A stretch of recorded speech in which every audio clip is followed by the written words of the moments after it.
You're listening to the extended version of the Mark Who 42's Universe podcast. Mark Who 42 Universe.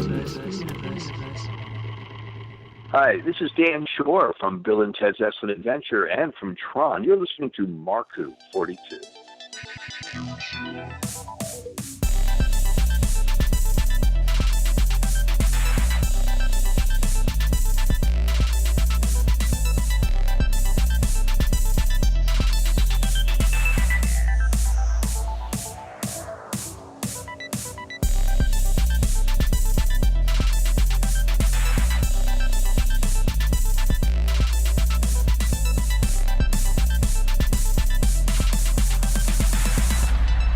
Welcome to Mark Who 42's Universe here on Subspace Radio Network. I'm your host, Mark Baumgarten. With me today are Vicky Jakubowski and Zion Quiros. Hi, guys. Hi. Wow, we got a great show for you. I'm not even going to talk about the weather. The weather's sitting aside this time. If you want to know weather forecast, go to the 77 Publications YouTube channel and watch our interview with Steve Parkhouse. And probably by the time you're hearing this, the interview with Mike Collins, because we talk all about the weather. It's, I've given 77 the opportunity to do weather while We do have an issue, a slight obsession with weather, but it's been an interesting year. So it's always interesting to see what the weather's like where all of us are. But I think for us right now, we're all in sunshine-ish. Yes. Yeah. So we don't need to go. Okay. Anyway, so our show today is really cool. A movie that came out a couple weeks ago. We gave you time to watch it, so we are going to play with spoilers. So if you haven't seen this movie, go see it. Go watch it, then come back and listen. Yeah, go watch it, and then go to one of our later broadcasts on Subspace Radio Network, or go for the extended version to the Mark Who 42's Universe podcast. And that's a great show. So let's talk about the movie. It is a Marvel Comics movie, Marvel Cinematic Universal. I don't know what I'm saying anymore. Universe, darling. Universe. Either one didn't work for me. Thank you, Vicky. We're talking about Guardians of the Galaxy Volume 3. And I got to tell you, I really loved it.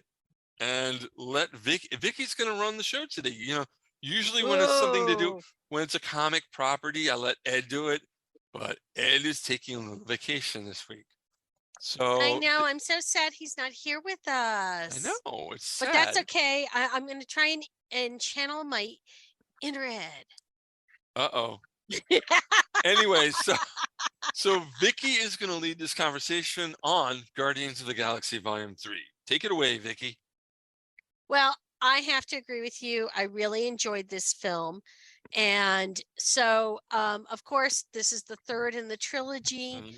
All of them were written and directed by James Gunn, which is unusual because for the most part, there's been a lot of trade-off on who's writing or who's directing the various films, even within the sets. So this was kind of a James Gunn baby.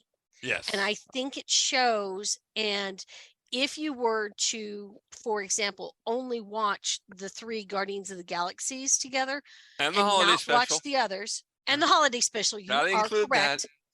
I think you could still get a complete story, even without knowing everything that happens in the other movies. So the only thing is that you would not understand why Gamora was not the same Gamora. You need to see the Avengers film. To understand exactly why, you are correct, but I think that they touch on it enough, right, that you could kind of survive. Yeah. But I want to know, to begin with, okay, Zion, what was your first impression when you watched this film? I thought it was pretty good. I honestly, I don't really have much to say about it. Honestly, it was just a good overall film. Yeah. Like you put it correctly, it's a standalone. If you put these 3 movies on its own island, they work by themselves. and I took them as such. And I think that's kind of like a fresh thing because everything has been interconnecting recently. So it's Right. nice to take a step back and take a singular issue rather than the entire tie-in. Yeah. Yes. As much as I have enjoyed, well, everything so far MCU, Mhm. it was kind of nice to get, shall we say, to this like one little family. And I feel like we've had the story arc of this little family, this ragtag group of misfits. Mhm. So now this one, I will say, even though we still have the humor that we definitely have in the others, Yeah. there's no question that you still feel James Gunn throughout the whole thing. Right. This one definitely tugged at the heartstrings a little bit more because Oh yeah, we it's been got, dark. it was very dark. And so instead of it being like the second one is dark, it's the third one was dark. Right. But it ends on such a bright note. But we'll get to that later. Well, But I want to talk about Rocket because the it's his movie. crux of this story is Rocket Raccoon. Mm-hmm. And we can now call him that because now he Yeah. accepts that he is a Because raccoon. yeah. So we get the backstory. And it does diverge a little bit. There are bits and pieces that diverge from the comic books, but that's okay because I feel like, as has happened historically with the MCU, they get the gist of the backstories, and sometimes there's more than one because some of these Mhm. characters have been around forever. Yeah. But in the Guardians of the Galaxy, they've stayed very true to the tone of the comic books Mhm. and the general stories and the general characters. So even though there are little bits and pieces that different, they've done an excellent job of that. And Rocket, we get to finally find out why is Rocket Rocket. Yeah. And I just, I've never, I have to admit, I've never loved a CGI character more. I Cool. fell in love with this character. He was kind of the comic relief, the brash, Bradley Cooper. I thought Vin Diesel was the comic relief. Rude. Well, Their he was team. kind Their of a team. Their different, team. Yeah. Yeah. he was kind of a different form of comic relief. But his shoot 'em all, let God sort 'em out mentality Mm. was just, it was great. Yeah. But now we find out, why is he the way he is? Why is he standoffish? Why does he deny he has relationships with these people that he clearly loves in the Guardians? So, and one way I heard it put is truly the heart of it. Does Rocket have a soul? Yeah. Is he more than just a cartoon character, a CGI character, what is Rocket? Who is Rocket? Why is he so important? Mhm. Which of course will lead us to the High Evolutionary.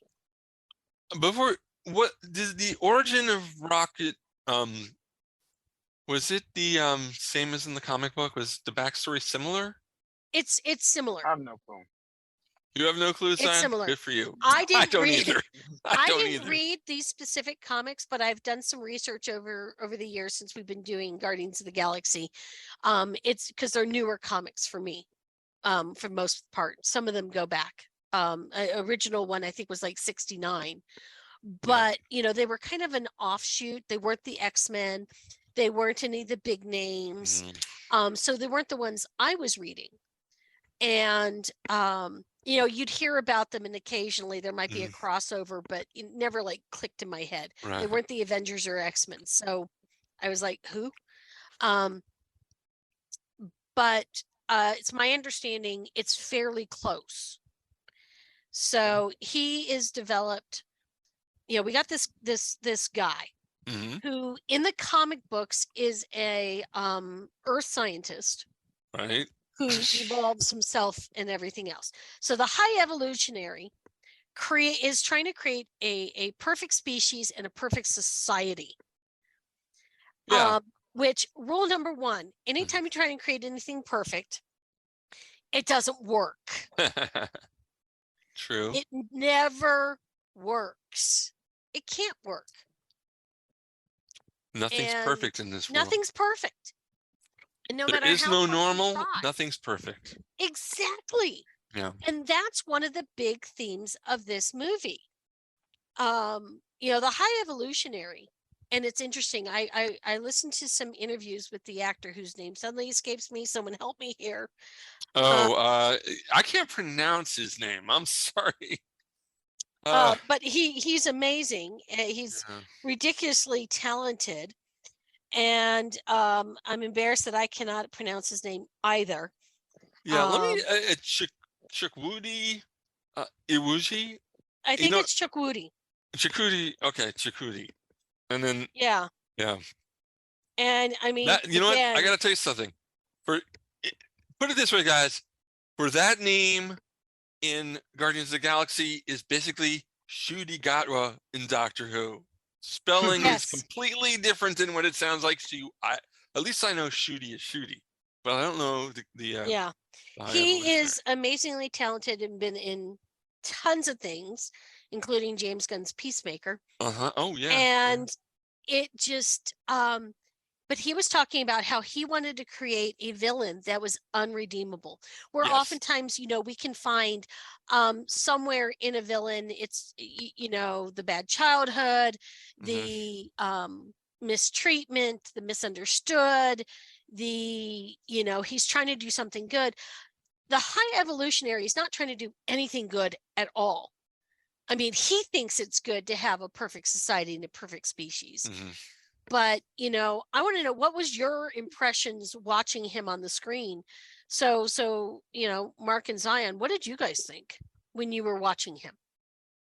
Well, you're right about the fact that he created an irredeemable character.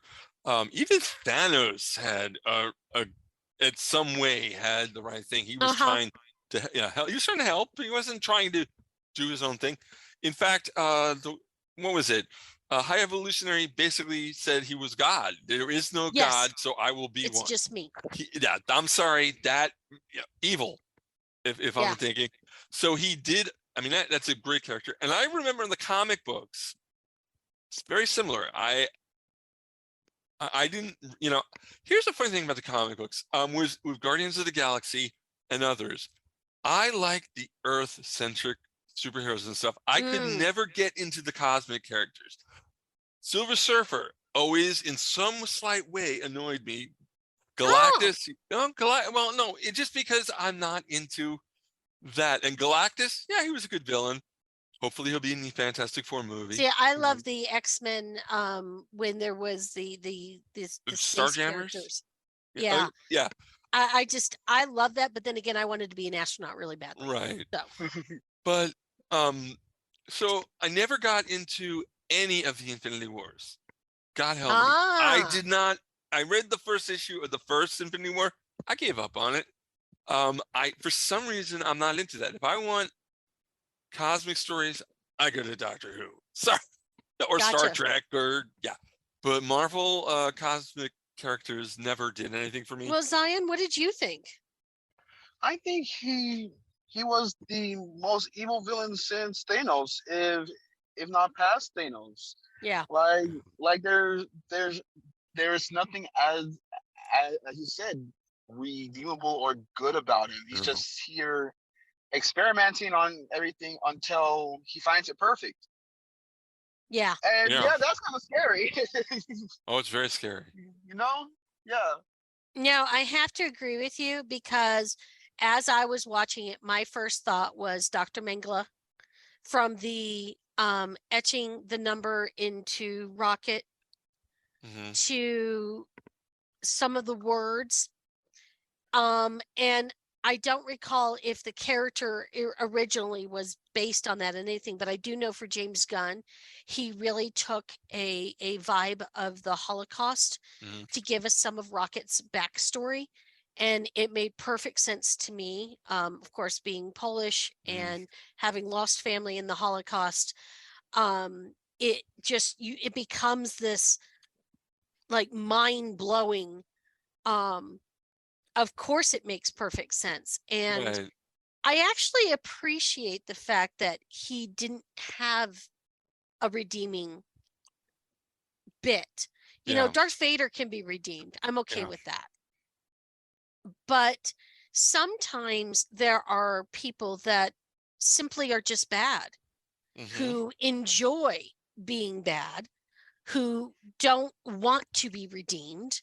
Right. And I think that the High Evolutionary was such a creature, and his desire for perfection. And even when we see him in later years and he's got the skin stretched back, you Right. know what Star Trek movie I'm thinking of when I saw him like that?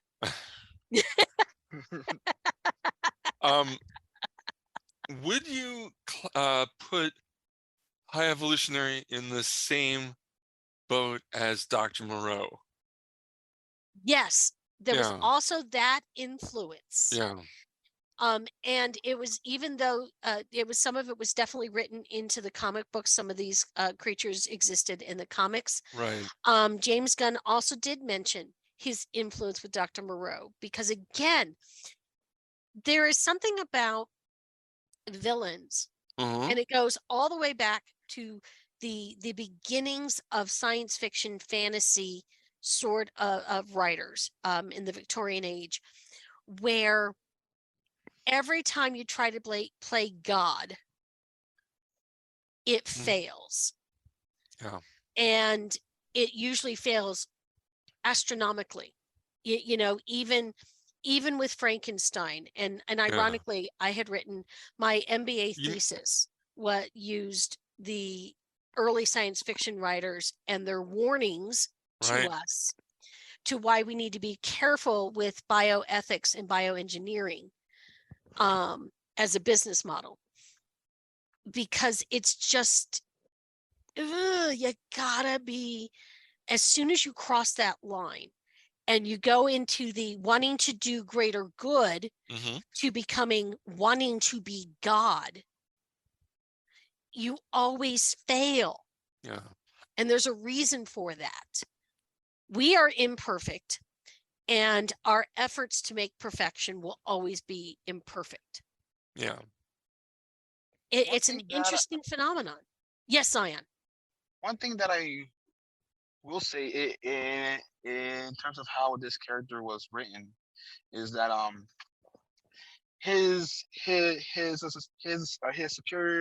superiority complex, Yeah. and how so much that he believes in it, like for like when Rocket was figuring out that equation, yes, forgive me because I haven't seen it since like opening day, so like things are a little bit hazy, but yeah, but when he was trying to figure out why something wasn't working, and Rocket just knew, and he just couldn't figure out yes, why he knew it, and why the High Evolutionary himself didn't, and it just bugged at him, bugged him, and bugged him, and bugged him. yes. And I'm like, this is actually an interesting thing, but like hmm one thing is that he's trying to obtain perfection, but like if you look at his creations look like something out of the first Toy Story. Yeah. Yes, very much so. You know, Floor, which I understand in the comics was originally called Black Jack O'Hare. That's a great name. That's a great name. That's a great name. I'm But naming you my know, you've got firstborn. the spider legs and you've got the lockjaw mouth, and I mean that was horrific when you see that and you go, oh my god. It's such a visceral image, but it's perfect. And so here's this guy striving for perfection, and he kind of sort of created it in a way in Rocket, as close as you could get, because then Rocket's figuring out the problems. Yeah. So thus begins his new obsession, not just creating perfection, but why is Rocket so good? What is it about this thing? And of course, he keeps calling it by his number, which I forgot what it was. I'm sorry. Because I'm not going to call him by 42, his 42, 42. Um, would you say part of the reason, not only because he was intelligent, but he was actually, Rocket was actually smarter than the High Evolutionary, because the High Evolutionary hadn't worked out the Yes. problem. And that, I think, is definitely one of the reasons he wanted to dissect his brain Yes. and study why something he created was smarter than him. You know, Yes. Yeah. It's fascinating when you think about it, because you've got you've got this character, Rocket, mhm, who, where when they first go to get him, and he's the only raccoon that doesn't go and hide in the dark. right. He's curious. That curiosity, and it makes me think of something that I've heard in many other science fiction, fantasy. We've heard it in Doctor Who. Mhm. The human curiosity is what makes us special. So what makes Rocket special is that even though the rest of them are towering, he's curious enough to go that first time and not hide, and wants to know, what is this, hand coming out of the darkness. Almost makes you think about, go back to Toy Story, Uh-huh. the little green men and the claw. The hand is the claw. And I feel like there's this huge just influence of curiosity, of oh, what's this? I want to Mhm. know. Rocket wants to know. I don't think that the High Evolutionary wants to know. He wants to create. He wants to Yeah. own. He wants to control. Yes. He's not curious. That's why he's not as smart as Rocket. Okay, I buy that. Um, not much you can say about that. Yeah, I'm flummoxed. Vicky, come on with something else. That Okay. was so, no, that was so profound. It's making my brain skip a beat. So go ahead. Well, I kind of feel that for all the humor, and to use the quote of critics, it's a superhero movie. Oh, As often happens, there's at least profound moments, if not profound meanings behind all of these. And yeah. I think that goes back to the comic books. What people who were so derisive of comic books and graphic novels over the Hmm. years is they don't understand that oftentimes there were morals to our stories. There were, we could identify with somebody. The X-Men was all about the racism in Yeah. this country in the 1960s, and the civil rights movement. It was a direct, and it's so funny how many people don't get that. So much about Marvel really was Stanley and Kirby and so many of the others whose names, of course, are escaping me at the moment Hmm. as I look at them on my wall. That guy and that guy and that guy. They were holding mirrors up to society. But just like Star Trek did, because they were able to do it in a way that wasn't oh, don't be racist. Right. Don't let me hit you over the head with this book. Instead, they did it in a way where people didn't. I can't tell you how many people who have sometimes had other questionable views have loved Star Trek, have Yeah. loved X-Men. MCU is successful everywhere. But that's because we're talking about people who are Rocket Raccoon. Right. We are talking about Nebula, who is blue. So we're able to bypass the obvious and make changes to people's hearts in a quote unquote superhero movie. Speaking about Nebula, Yes. she was blue, and guess who else is blue? Uh-oh. We're all blue because it's time to go to commercial break. We're having such a lively conversation. Oh. And okay. Okay, just a quick one. All right. So we're going to take a break here on Subspace Radio Network. When we come back, we've got more on GOTG V3, as I like to write it down. It's easier than Guardians of the Galaxy Volume 3. much less time. It's like shorthand. Anyway, Okay. we'll be right back here on Mark Who 42's Universe. Don't go away. Don't go away. We'll be back with more Mark Who 42 after this. Toycast is back. We are talking toys once more here on the Geekcast Radio Network's Toy and Action Figure podcast. From breaking into the display case to our toy topic talk and the brand new Origins in Toy collections, where we get guests to tell us their toy story of how they got into toy collecting. Toycast is the only toy podcast you will ever need. Find us on geekcastradio.com and any podcatching client you choose to use. Now go forth, transform and transcend your toy collecting today while listening to Toycast. You are listening to Mark Who 42's Universe. Welcome back to more of Mark Who 42's Universe here on Subspace Radio Network. And for all you guys listening on the podcast, hello too. I'm your host, Mark Baumgarten. We have Vicky, Jakubowski, and Quiros. And we are gonna continue our discussion Yes. on Guardians of the Galaxy Volume 3.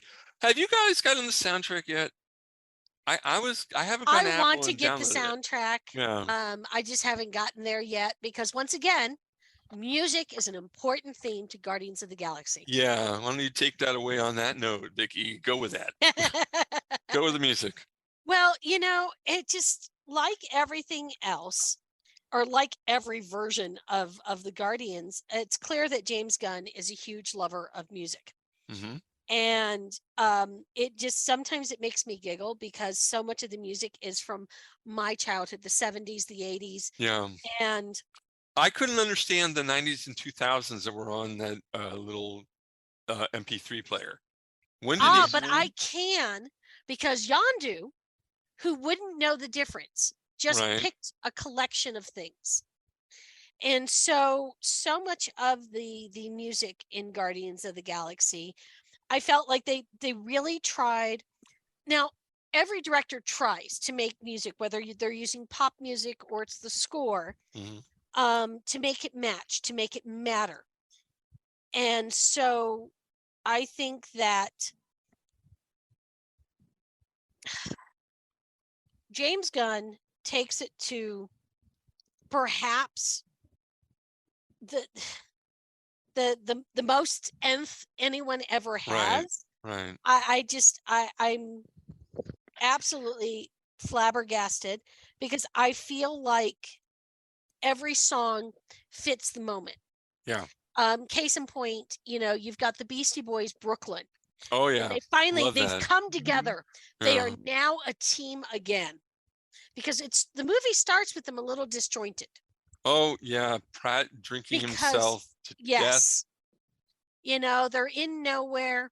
death. And they're clearly struggling on what their new role will be. Right. Gamora is not Gamora anymore because now we've got the old Gamora that's trying to find her place. She's off with the Rangers, and it just So when the Beastie Boys hits, and you get that slow-mo. I mean, I don't know. To me, everything about the Beastie Boys is we're going to kick butt. Yeah. So if that's going to happen, you have to play a Beastie Boys song. Definitely. It's just like when I feel like there's a few good fight scenes out there in the universe that would be really great with the Ramones as the backdrop. Or the Runaways. I agree. It's just that phonetic guitar. It so fits with some of these fight scenes.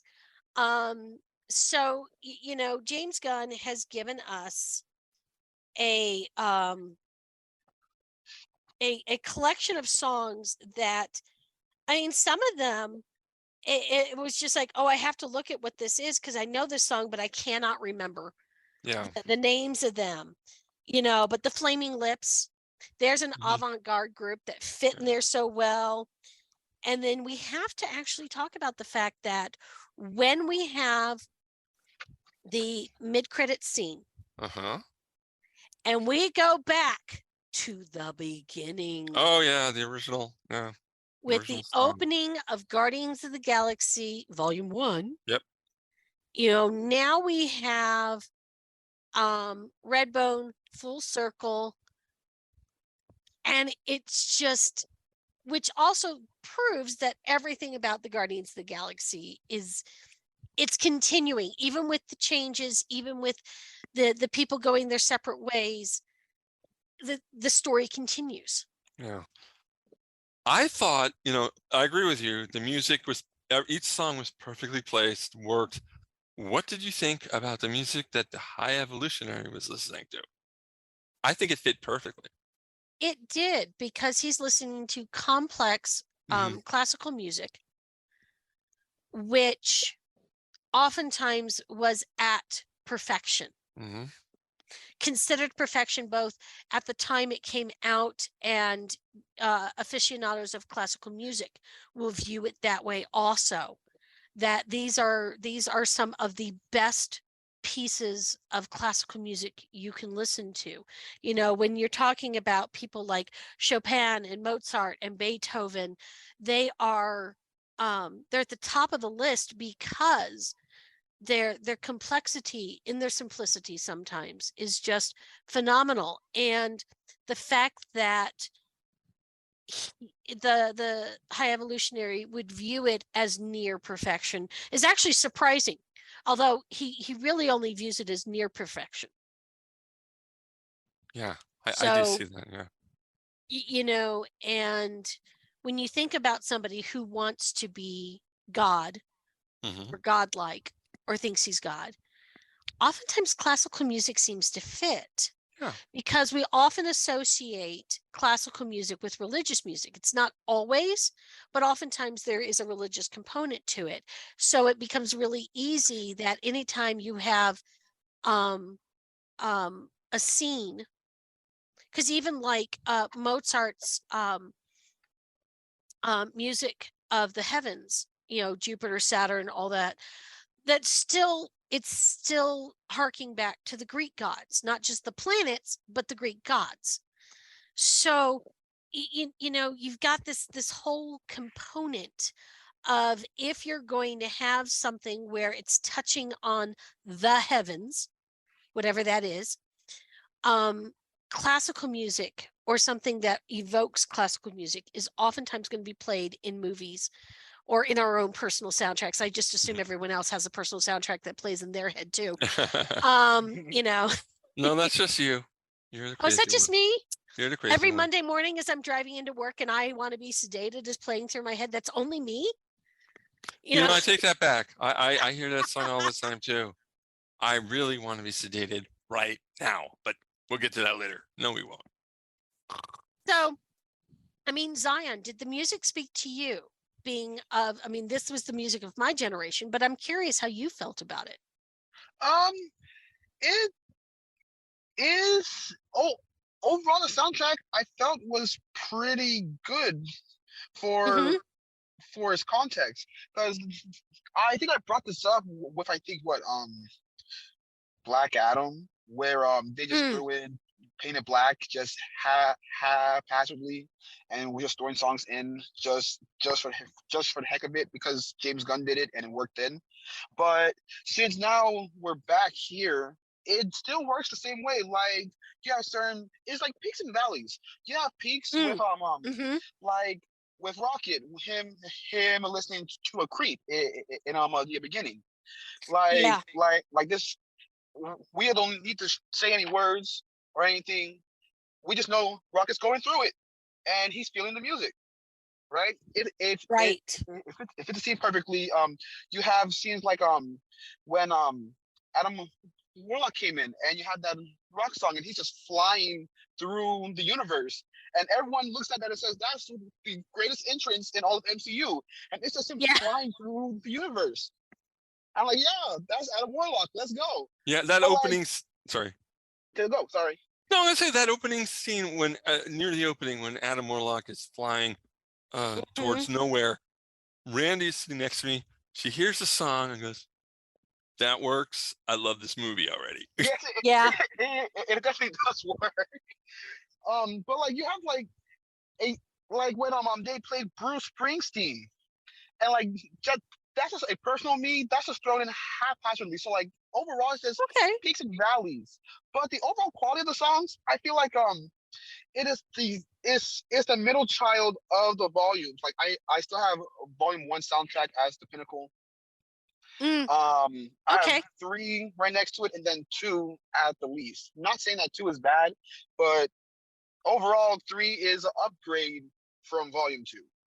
Did they ever Okay. did they ever release the holiday special music on CD? I don't think so. I don't think so. I think you can only get it on iTunes. Yeah, I went to YouTube Or- and yeah, so I technically have the soundtrack on my phone. Hey! Yeah. Don't know if I should be saying that to some out loud in front of the people because Mr. Rent gets upset Yes. about that. All right. Well, but I think that, Zion, you make some extremely good points. I do think that James Gunn has a very good handle on what to play when. And there's been many, and I've seen it over the years. I'm not a huge fan of Sofia Coppola's Marie Antoinette for a variety of reasons. But I just don't find that the music fits. Right. And even the more recent, the DiCaprio Gatsby. For it to not be 20s to me seems wrong. I understand what they were trying to do with it, but and I think that was Baz Luhrmann, who normally has a better handle on music, but it just, trying to update a 20s theme. Yes, you can kind of do it, but I don't know. To me, it just felt like it didn't fit. So it's always hard when, sometimes the music just really works. And I think in general, James Gunn has a better ear for what music to put when in his movies than many other people. And I think that's one of the reasons he might be more successful. You can put pop music in. It's a thing. It's been very popular. It used to be the other way around. A song would be in a movie and then it became a pop song and joined the pop charts. But I think that there may be a bit of a nostalgia thing going on. So for a lot of people, they're going to bring in things from their own childhood to evoke an emotion, because there are some songs, Crazy for You by Heart, that's a song that has a certain emotion for me, that it just for me that works, and I have a visual and I go, yes, okay, we're good. So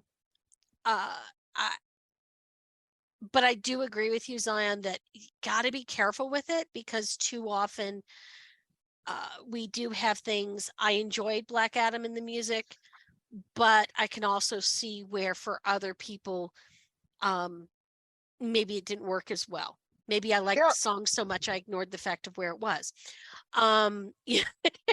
Yeah, I chalk it up more to a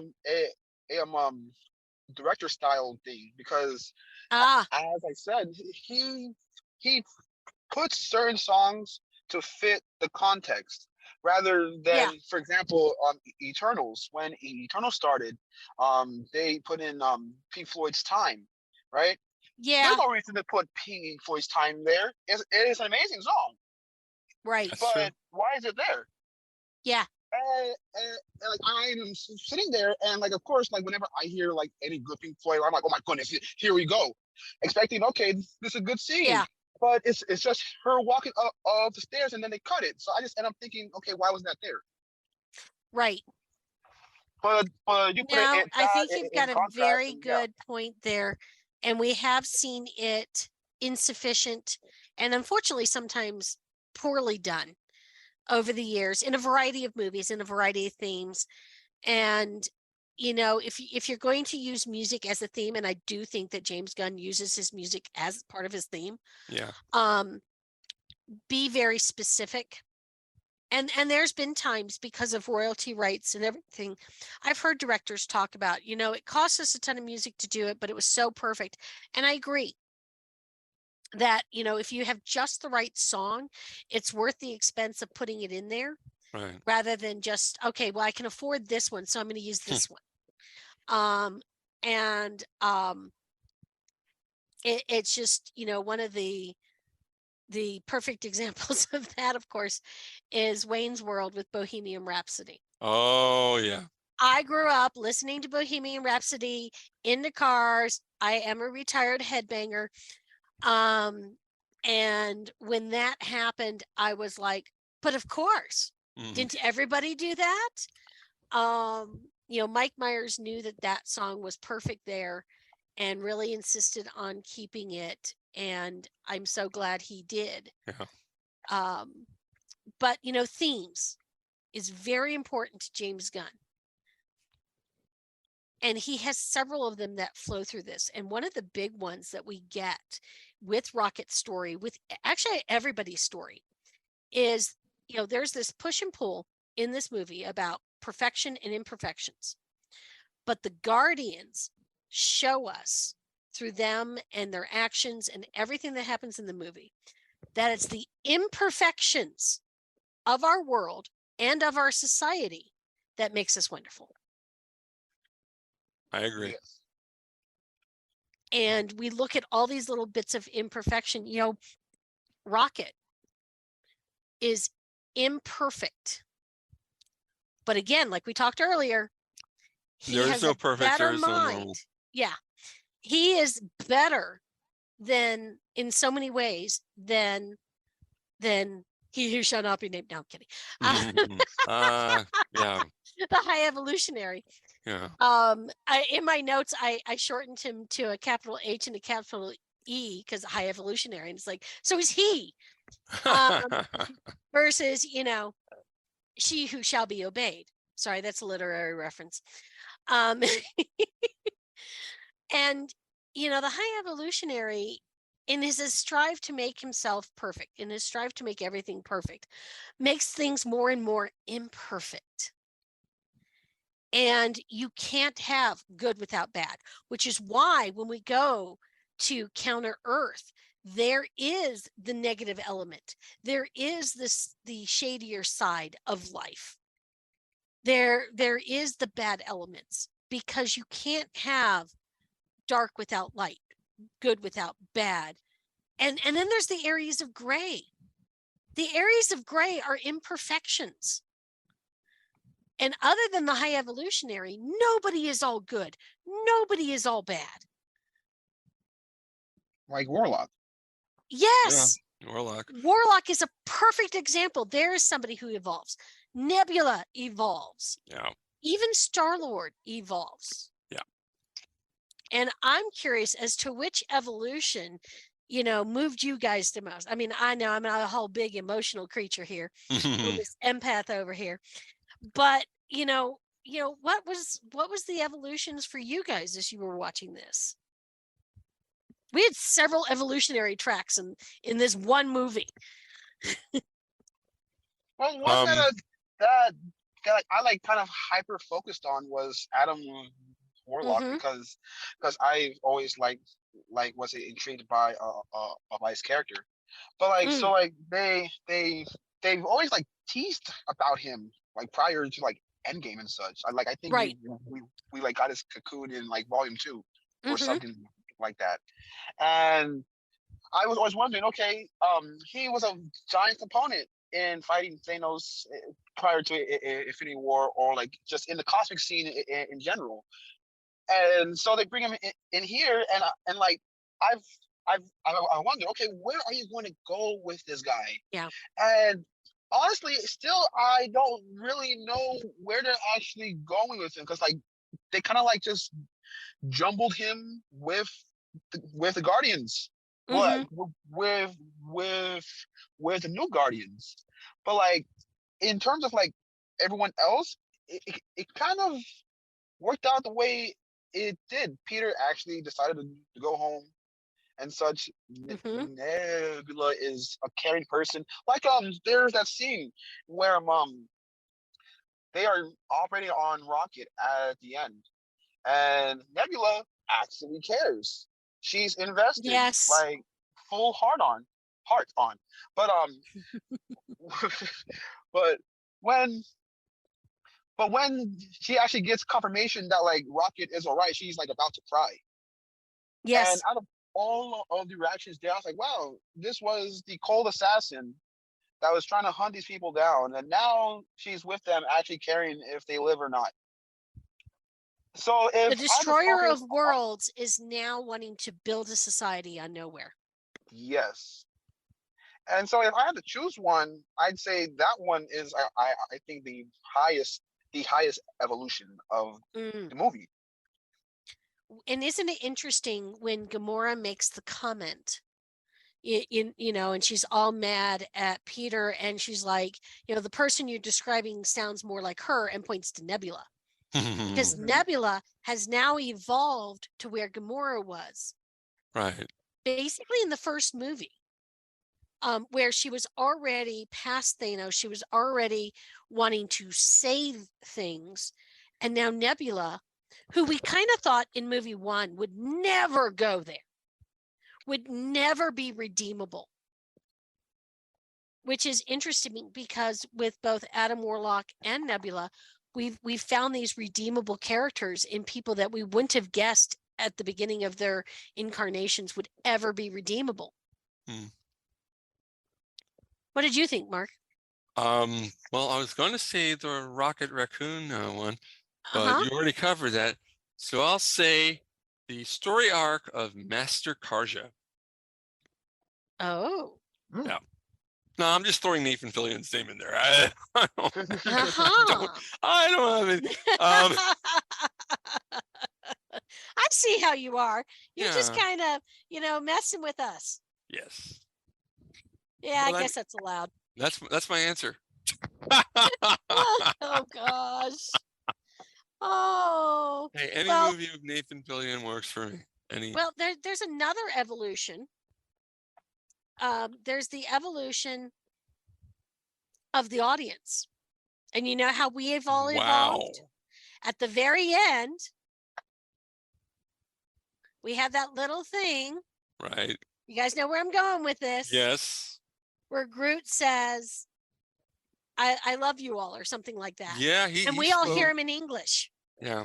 Because as we learned from Gamora, at the end, she could now understand him because she had now been around him enough. She had, so we were now all emotionally invested in Groot, and we had spent all this time with him over 3 movies. Well, more because he was in more, but we've now spent time with him. We've grown with him. That when he throws in his last little line, we're all like, of course we understand him, because we've all evolved too. We've all grown in our emotion and our vesting of, we love Groot too. So of course we understand what he says. It makes perfect sense to us. Well, I mean, Groot. I wondered why no one reacted to that's him why talking, and that's why. That's really interesting. Well, because they hear him anyway. So, it's not like, so they thought it was just him talking. Because isn't Groot only supposed to know 3 words? Yes. Well, it's kind of like Pikachu.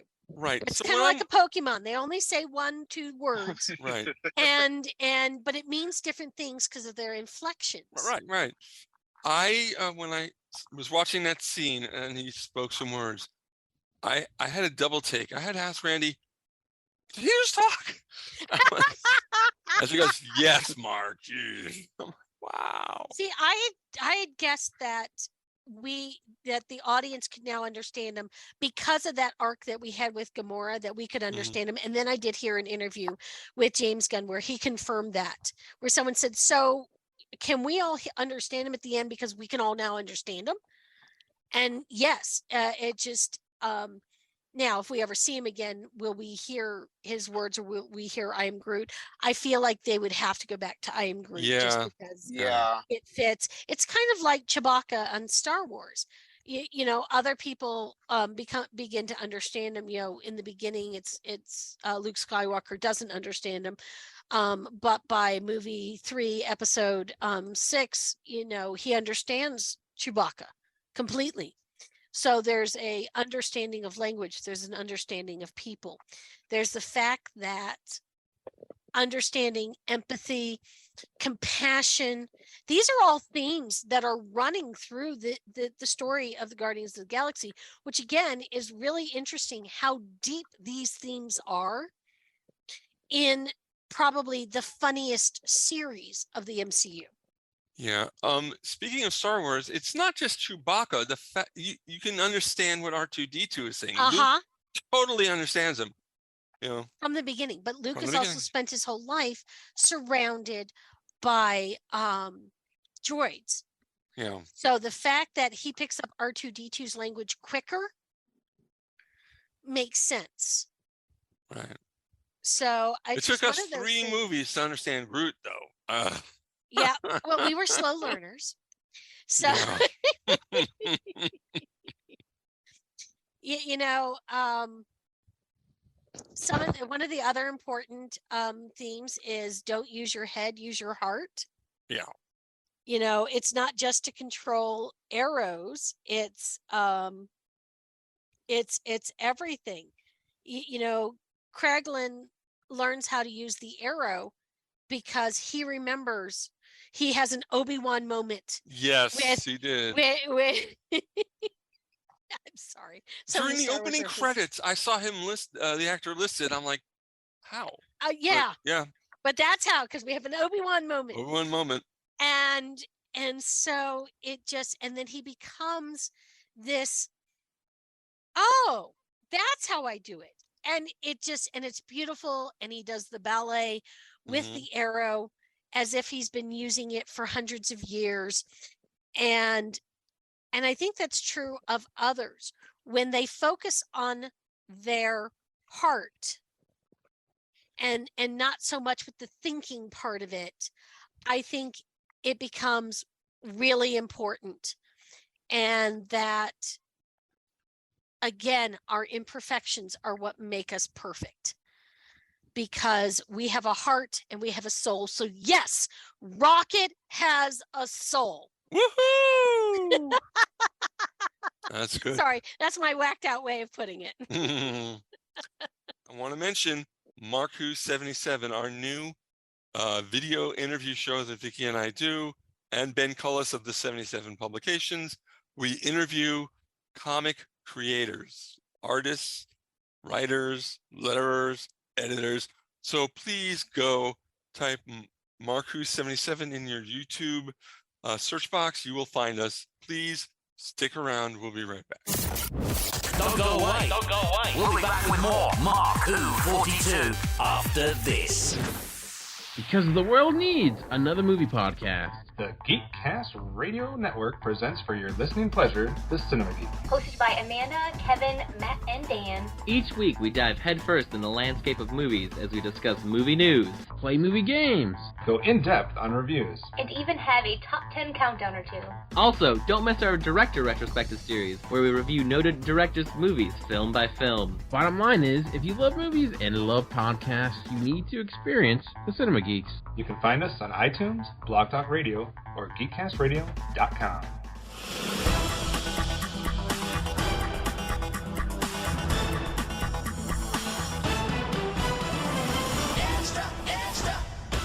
Thanks for listening to the Mark Who 42's Universe podcast, available on all the internet things at markwho42.com. But you know this because you're listening to us on one of those sources. My name is Mark Baumgarten. With me is Vicky Jakubowski. Oh, you know, next full show, we're actually going to have Ben Cullis from the 77. Ooh. And, you know, I'm mentioning this again, Mark Who 77, all about British comic creators. Oh, it's so much fun. Yeah. Let's get back to Guardians of the Galaxy Volume 3. Vicky?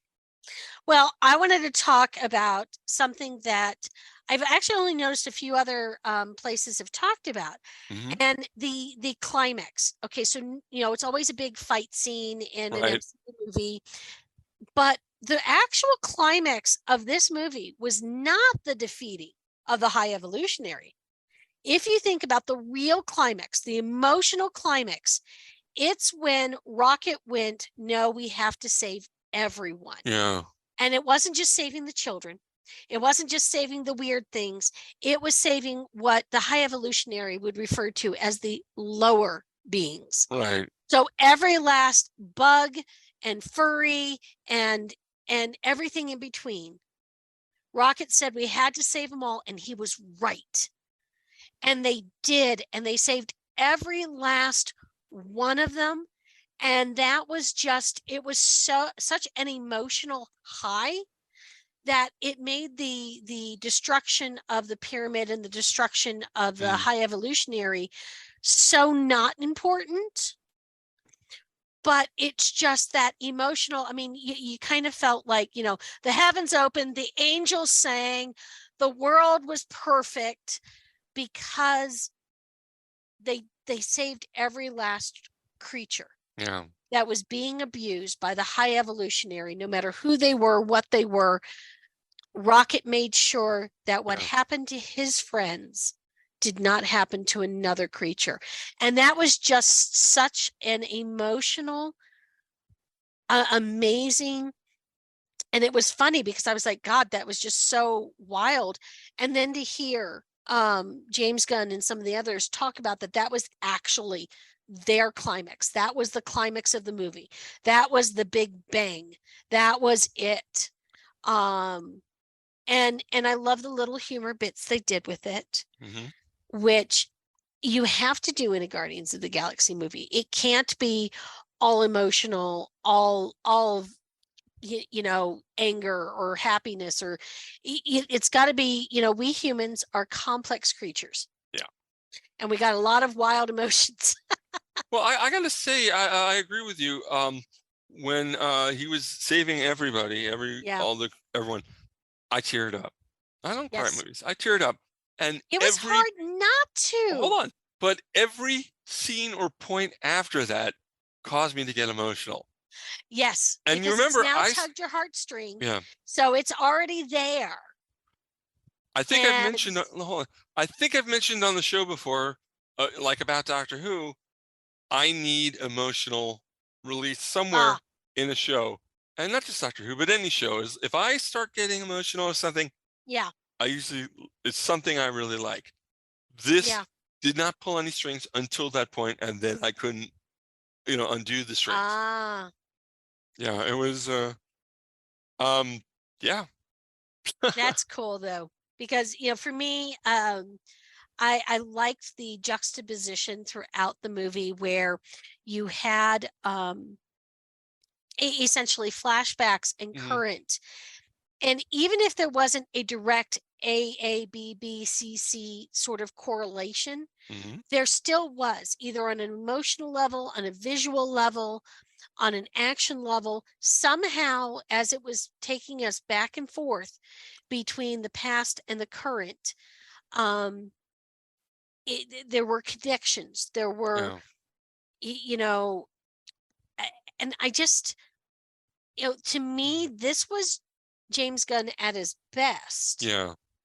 He really, you know, I've liked other things he's done and even other episodes of Guardians of the Galaxy, but this might be my favorite because of how it made me feel. Coming from a crazy, eclectic, very non-normal family, and we're all this sort of ragtag group, even though we're actually related. It really sang to me, and the coming together for one of us, which we have a habit of doing in my own family. One of us is going through something. We actually have a family text chat.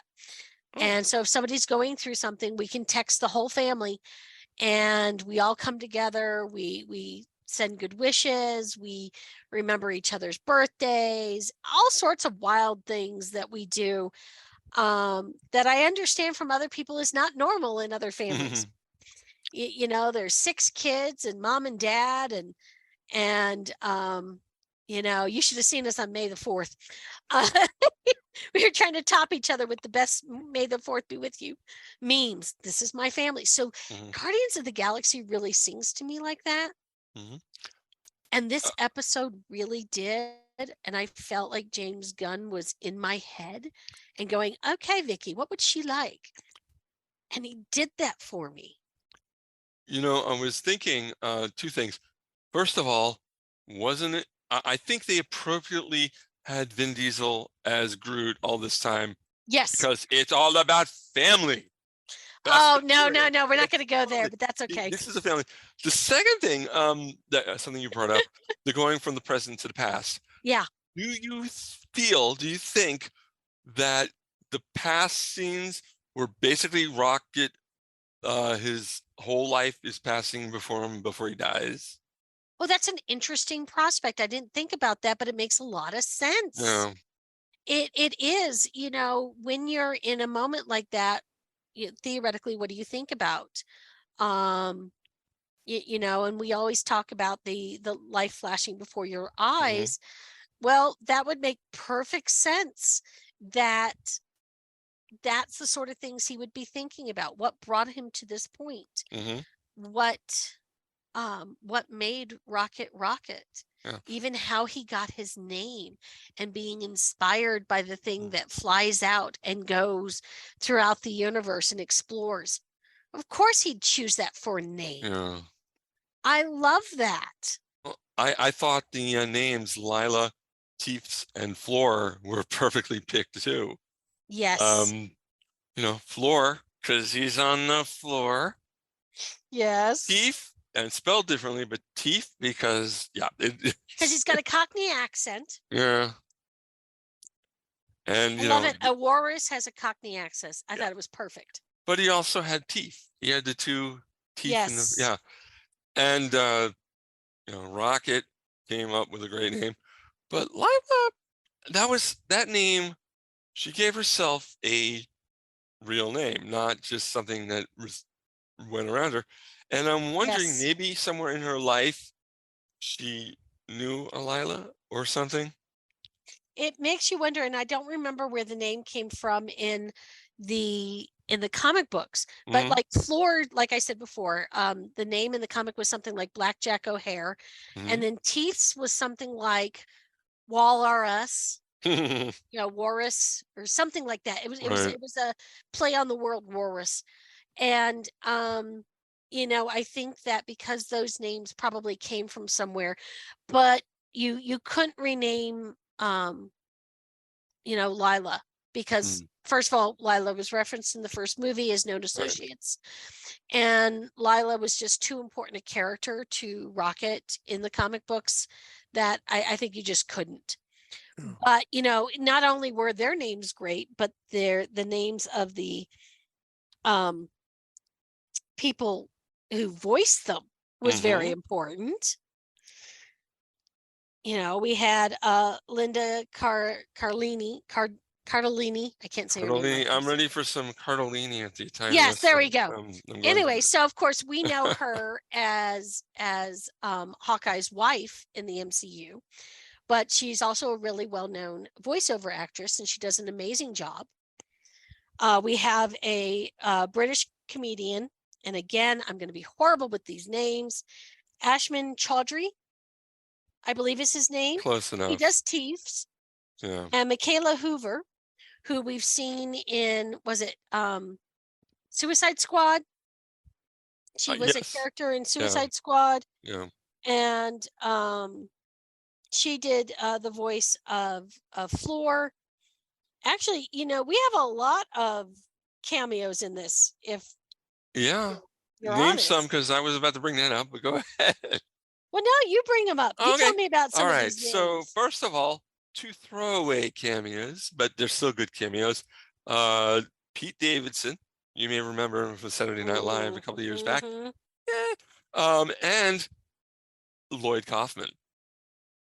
Lloyd Kaufman, the creator and head of Trauma Films. Oh, that's right. Toxic Avengers, there. Lloyd Kaufman is I met him. He's really funny. Oh, really? Oh, yeah, he's really great. He loves helping people to start up independent films. And that is so cool. Yeah. So those were good. Then the not throwaway characters. I think I mentioned Nathan Fillion before, a Yes. little bit earlier in the broadcast, and this is one I wasn't expecting until I saw the trailer for it and saw his face underneath a space helmet. Sylvester Stallone. Yes. Which we had him in the second one. Was the first time we saw him? Yeah, No. I think we did. Yeah. But I And totally there- wasn't there for, I wasn't expecting it Yeah. except until I saw the trailer. Well, and I think it fits. And Tara Strong replaced Miley Cyrus as Mhm. the metalhead. It just I think James Gunn can get a lot of his friends to come and help out. Yeah. Oh, and I'd like to point out that Sean Gunn also did the voice of Baby Rocket, Yeah. which again, he also does all the voiceover acting. But so many people will appear in small little Yeah. bits. Michelle Yao. Yeah. How about Lex Luthor? Oh yeah. Oh, it's Michael from- Rosenbaum. Cool. Yes. I just, and it was nice because there were nice little touches. Sometimes cameos distract from the film. I think the MCU has done cameos really well in general, Mhm. where they add to it. They're a positive force within it. The overall thing is just, okay, yeah, that fits. And I think it really added to it. Something interesting that I had heard prior to James Gunn's hiring by DC. Mhm. For people who somehow have missed it, James Gunn is and Kevin sometimes Feige he's the Kevin Feige of of DC. DCU. Yeah. Of DC. And some people use it derisively, and some people use it as that's the best way to explain what he's going to be. But because of that, prior to that, he was going to be, at least, most people who will talk about it agree that he was going to be the cosmic part of the MCU. That's why he did Guardians of the Galaxy. Right. It was a love effort by him and a passion project. But he was going to do anything that was going to be real cosmic level in the MCU, the non-Earth based stories. He was going to be involved with. He was going to be primary on. But now he's not. This was his final Guardians of the Galaxy, his final thing with the MCU. But as the end credit says, Peter Quill will be back. Yes. So clearly, in other ways, Peter Quill will appear somehow in it. Yeah, but my guess is going to be in the Avengers movies. I would expect so. Yeah, I think he's that on there's Earth gonna be now, and so yeah. So why not? But so we have the mid-credit scene, Mm-hmm. and Oh yeah. so let's segue over to the mid-credit scene. Well, yeah, let's do the mid-credit scene. Yeah, let's do it. People have been So listening to we've our show got- for over an hour now. We can get to it. Yeah. So we've got Rocket, Mm-hmm. a very large Groot, Yes. Cosmo the dog, Mm-hmm. Adam Warlock, Yep. Kragan, Yep. and of course this the little girl, Phyla, Phyla, I think the character's name. is yes, which I understand really was a character in the MCU. I Mhm. don't know much about her. I didn't do enough reading on her, but she's got all sorts of really sweet little abilities. And so she's there, and so they're all the quote unquote new Guardians. What about Blurp? Oh, I forgot Blurp. Yeah, he's What's all wrong with his me? Blurp. Ah. Oh no. I'm going to MCU prison for forgetting that one. But it's one of those things that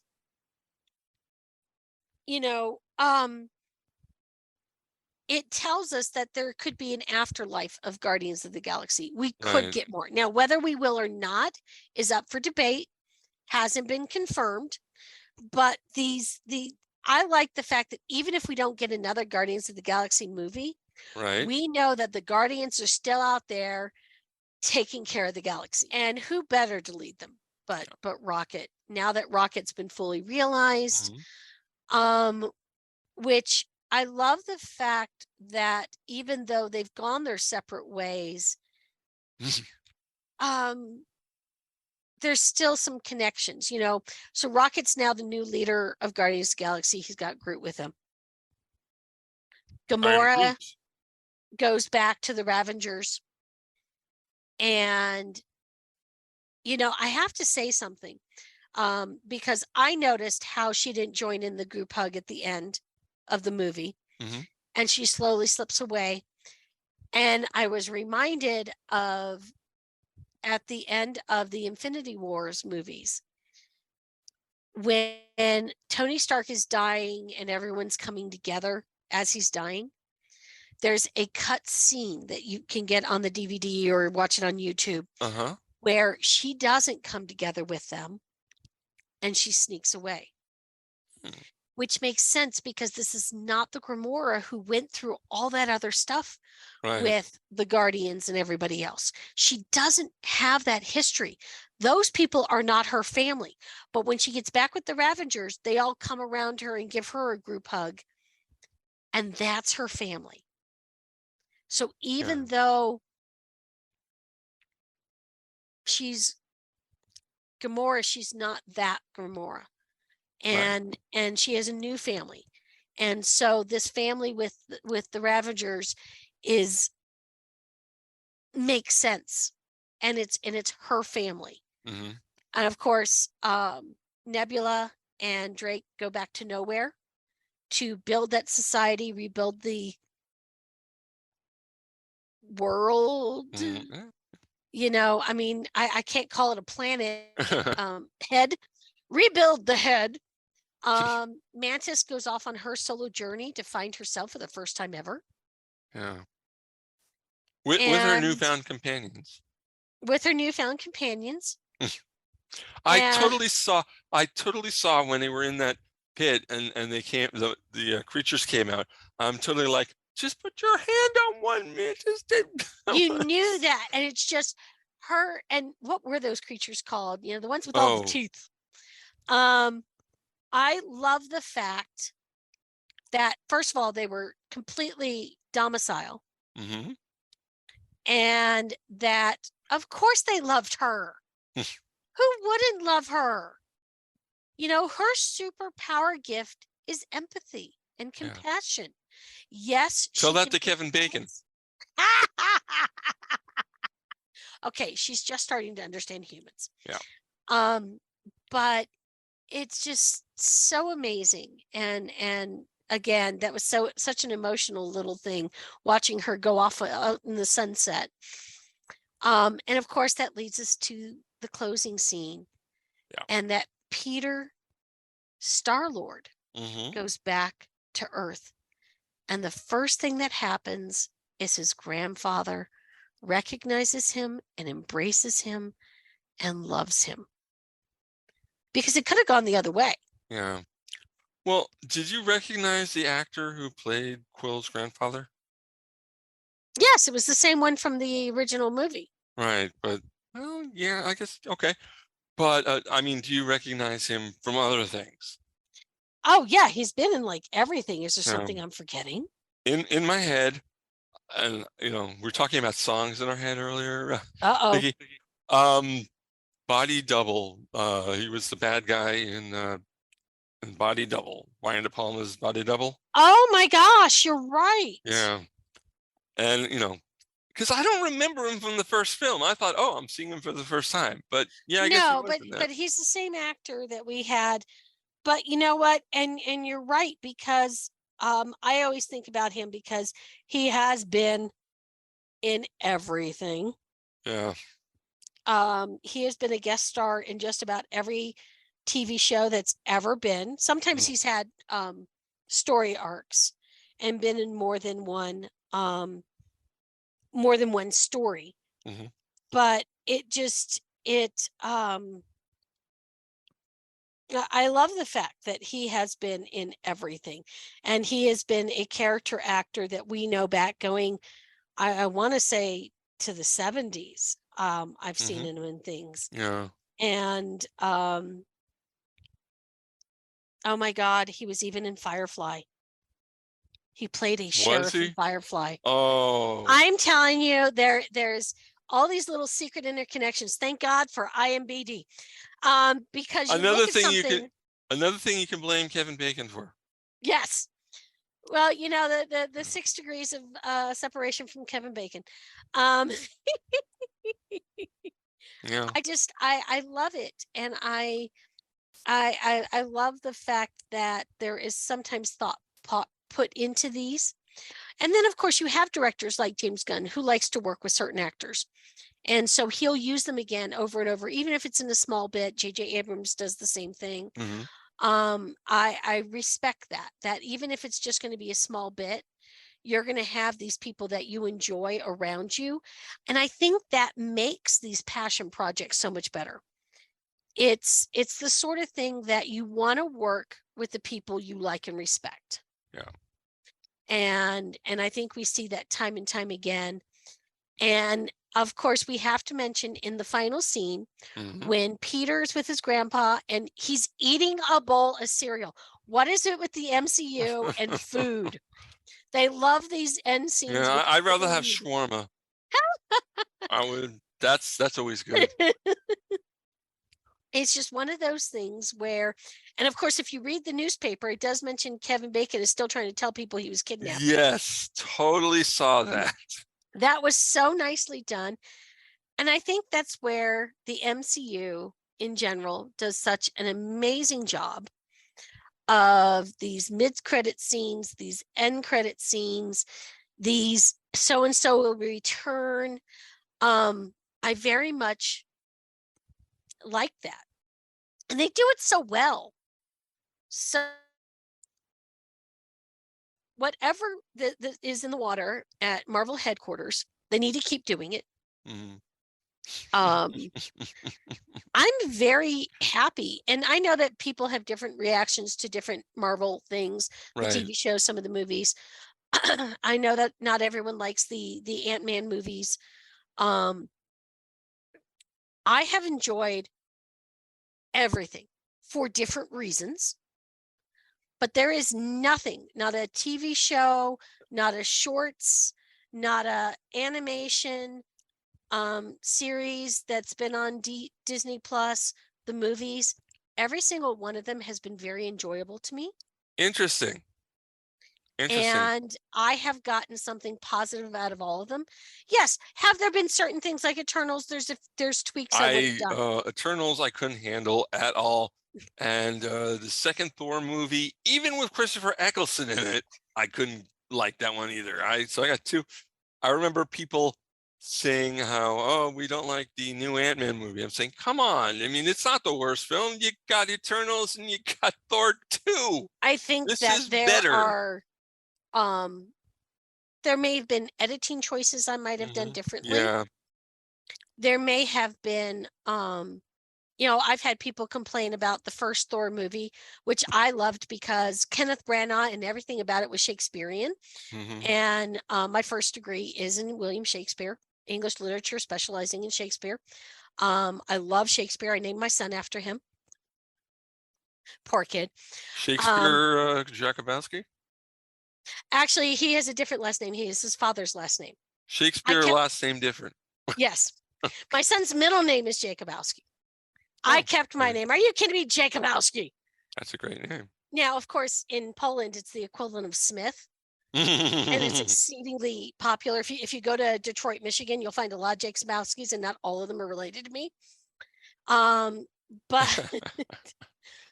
But it fit my personality too much, so I never changed it. But I just, for me, there's been different facets, and I think I have a very eclectic taste in movies and in music.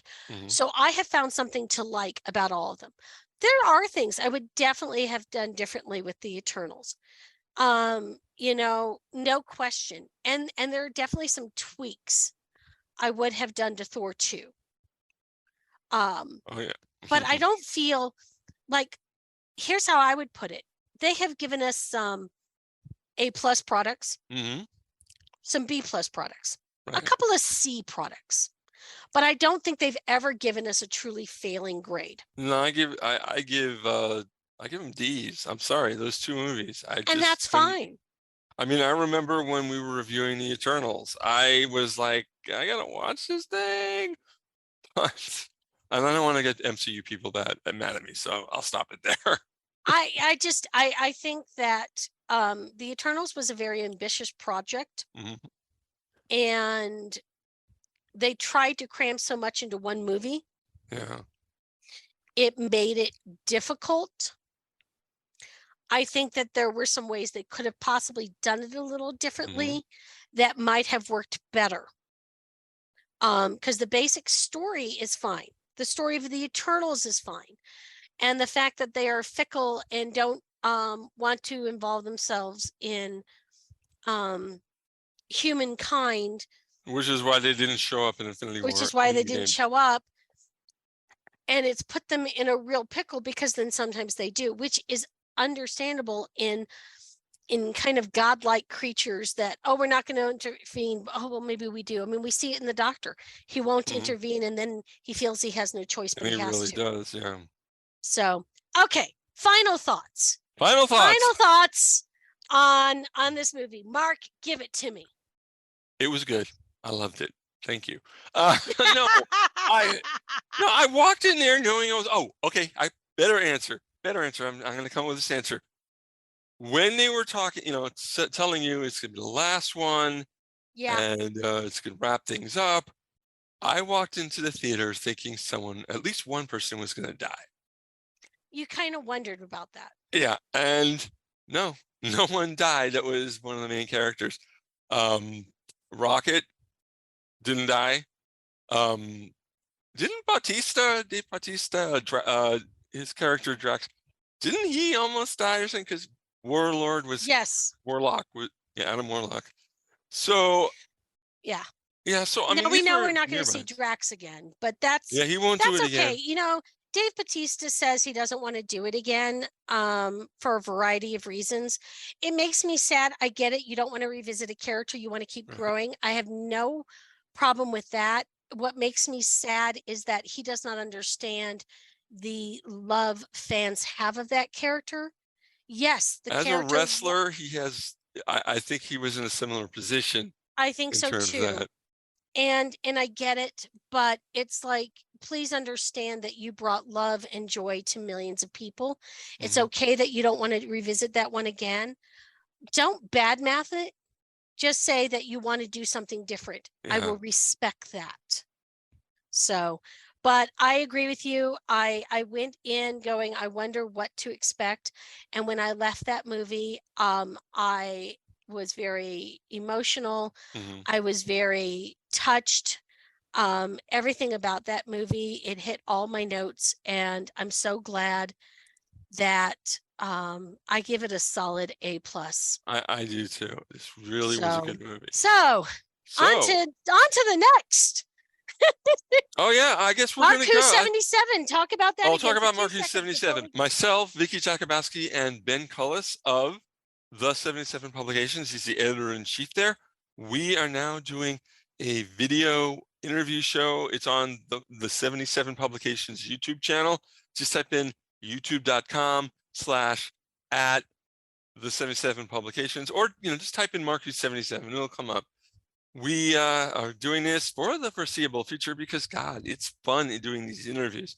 We are talking to comic creators. I would say most of them are going to be British, and they all in some way are connected to the 77. We have on the first episode that came out earlier, I guess last week, we had an interview with Steve Parkhouse, who is amazing. It was a great interview. We even talk a little about Doctor Who. And speaking of Doctor Who, we totally talk about Doctor Who, Yes, little. We do. When we talk to Mike Collins, that should be out this week. He is a fascinating man, has worked with Alan Moore on the Bo Jeffries saga. And He's just amazing. They're both amazing people. So you come to Mark Who 77. Don't get it confused with Mark Who 42, even though we're part of both. Mark Who We're part of both, babe. Yeah. Vicky, anything you want to reveal about Mark Who 77? I'm just going to say that it is a hoot and a half, and you have to come watch. Yeah. You finally get to see what our faces look like. No. Ooh. Oh, no. No, the people who around the country who have visited Mark Who 42 panels or the Mark Who 42 booth at conventions, you'll know what I look like. But maybe a little older. Yeah. So we're going to take leave on the Mark Who 42's Universe podcast. I'm Mark Baumgarten. With me is Vicky Jakubowski. Zion, you haven't heard, he had to leave early. So just remember he was here earlier. We didn't even explain that when he left. We just ignored the fact he left. Mark Who 77 is great, but always come back to Mark Who 42. Until next time, bye everyone. Bye.